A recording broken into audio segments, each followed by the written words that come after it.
really hope you've been enjoying the furnace week and being encouraged if you're in one. Here's what I know about life. If you're not in one, you may be headed into one, or you maybe just came out of one. Mm-hmm. But they tend to be something that happens in life. It's nothing to be feared. Fear is something that actually causes you to maximize the pain and the negative long in advance, right, before the actual events that come. Yep. Faith gives you the ability to take the things that come and to live in a God-honoring way, because you're not going to move the things that people want you to move. You're going to stay immovable. So we've been talking about the furnace guys this week, but now we come to another way of ending this, that we look at it as they're out of the furnace. The king has made a declaration, right? Yeah. And praise be to the God of Shadrach, Meshach, and Abednego. But then it goes on, and I want to pick it up. We're going to read verse 28 through to the end. Okay. Then Nebuchadnezzar said, praise be to the God of Shadrach, Meshach, and Abednego, who has sent his angel and rescued his servants. We covered that yesterday. Yeah. They trusted in him and defied the king's command, and were willing to give up their lives rather than serve or worship any god except their own God.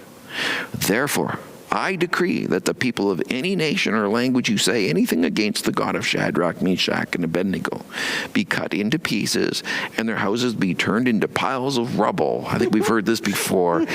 And for no other God can save in this way. That's a true statement. Then the king promoted Shadrach, Meshach, and Abednego in the province of Babylon. Okay. So the king's next response, after saying praise, just directly, but that's his first words. Yeah. Praise be to the God that's greater than me, right? Yeah. And he did rescue them. I said, which God? And he showed up. Yeah. But now he goes now to the guys. And he says, the first comment, they trusted in him. I love that. Yeah, it's when you're going through a furnace, if you're going to go through it strong and come out the other end strong, it requires trust. As you mentioned before, the fear, that's going to drag this puppy out. You're not going to get what God could be giving you through it. But if you can trust in God through it, you can get through this strong. You can walk through it strong and survive. And the king recognized that. He did. First thing out of his mouth about the guys. Yeah. The first part was all about the gods. Yeah. About God, right? The next part is his comments are about the guys. And his first phrase is, they trusted in him. Yeah. So what does that look like if you're in a furnace and you're making that decision to trust? What's so difficult about that? Well, I think for us, we have this desire to control things, right? And so, like when you're struggling with trusting in God, especially if you're of the female gender. Hey, no, I'm teasing. I did not say that. Here. No, I'll cop to that for sure. You're outnumbered, Angie. Sorry. I'm teasing. I am. You kind of. Well, I know for me, anyways, it's this. Misguided notion that I got this. I want to control the things that I can control, and yet I have no power. When we're talking about the kingdom, really, it's God that's got the power, and so I'm the wrong one for me to be putting my trust in. I think 100%. Yeah, I hear you, and for me, it's definitely giving up that control, but it's also allowing doubts to creep in. Yeah. Like, okay, what if God doesn't rescue me out of this? Then I'd rather just try and control it and control the outcome. And if I fail, it's on me. Right. Yes, totally. If I get burned up in this furnace, it's on me. But I find doubts can creep in, and I just think, what if God is going to allow me to get burned up here? But and they spoke to that, these guys, in the beginning of the whole deal, when they were talking to the king. We don't need to defend ourselves in this thing. They said he is able to, he will, but even if he does not, our need still doesn't bend. And that's where we have to see these things of what we worship. Yes. And that's the things, not whether we, whether it's on us, right? And or whether we ourselves are somehow losing this or whatever. Yes. It's about a worship question. That's right. Right? Yeah. Earlier this week when we talked about, like, they were trusting God. Their worship was in that fourth man, not in the miracle, but in the furnace, but in that fourth man. And we can always have faith in that. And that what you worship is what you trust, right? In fact, worship is something that if you have to have a controlled answer all the time, then it's not worship. Yeah. And what made this worship for them, and why the king understood it as a thing of worship, was that they were willing that God didn't deliver them from the furnace, and that they're not going to bend the knee. So worship is not happening because I get a result. Yes. Worship is the person. Yeah. The trust that goes beyond a result. Yes. And here we find that's where the king's referencing it, and he's using the word trust. And he's saying, basically, there's no way that I could control them. That's right.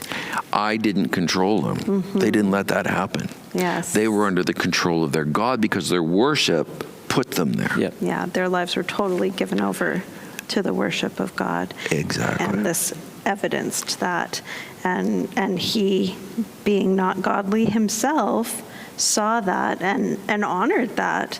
In this same sentence, he says they trusted in him and defied the king's command, right? So, I mean, in his... Which was a death sentence. Yeah, it was a death sentence, which he also finishes up the sentence with that, is like they were willing to give their lives. And what a witness to this king, right? He could have seen them as rebels, because in a sense they were, but it was for the right thing. Exactly, and it's interesting, the order, they trusted and defied the king's order. It wasn't they defied the king's order and then trusted God. Yeah.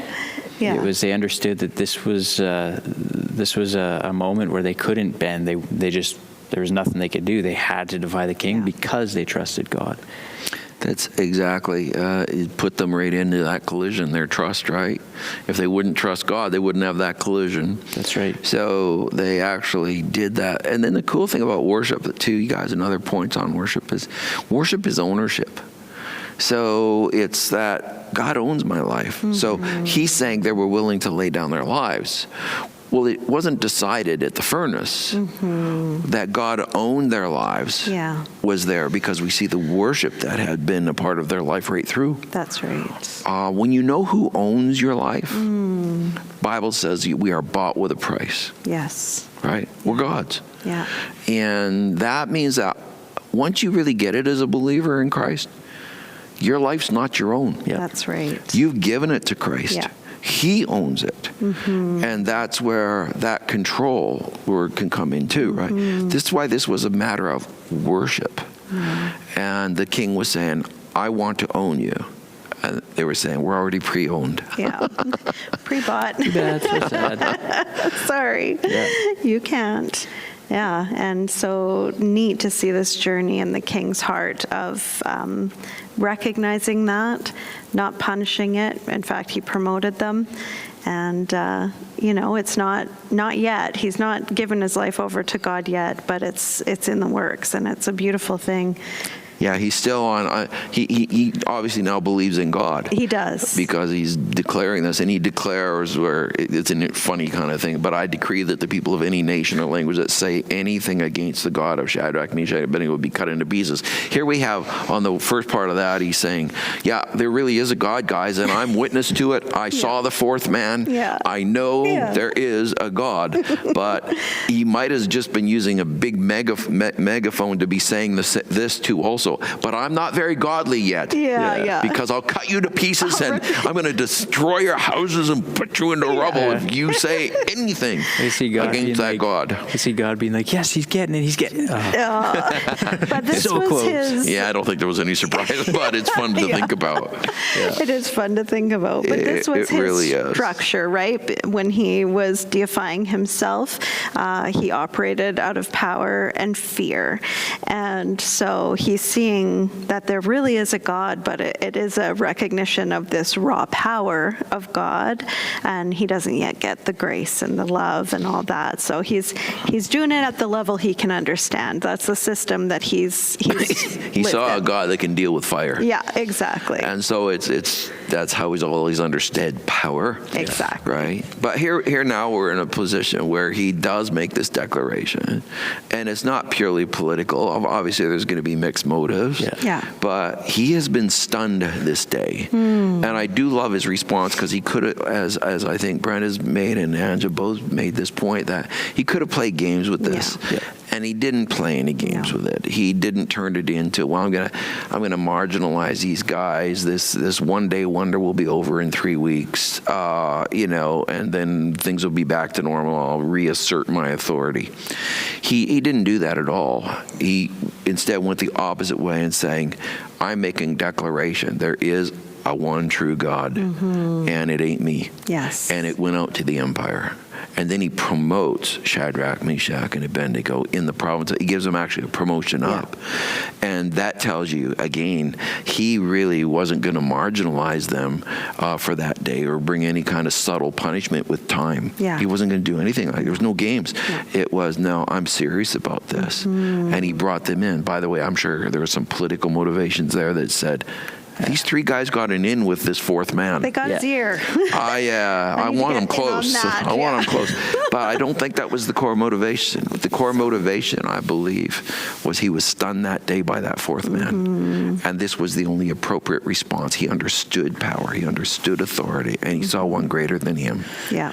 And that's what you can see in your furnace, is something greater than you. And believe me, those are magic moments in life. When you see something greater than you and you give up control, you take the risk, you trust. Take the risk. Trust. I was talking to somebody just recently about, look, you got to go to your faith ground with God and get him to meet with you on this and get specific. We talked about these things recently. And I was really telling this person, you got to do that, because then God will show himself to you in a way you will not see him without this. Yeah. Same in your furnace where you are now. So go to him. Go to the closet. Go to the faith ground. That fourth man, that God, is going to walk with you, and he's going to carry you through this, and he's going to show you some things about himself, and he'll show others around you. Yeah.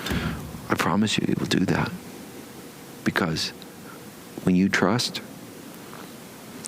he does. He just moves. Yeah. That's what he needs. God bless.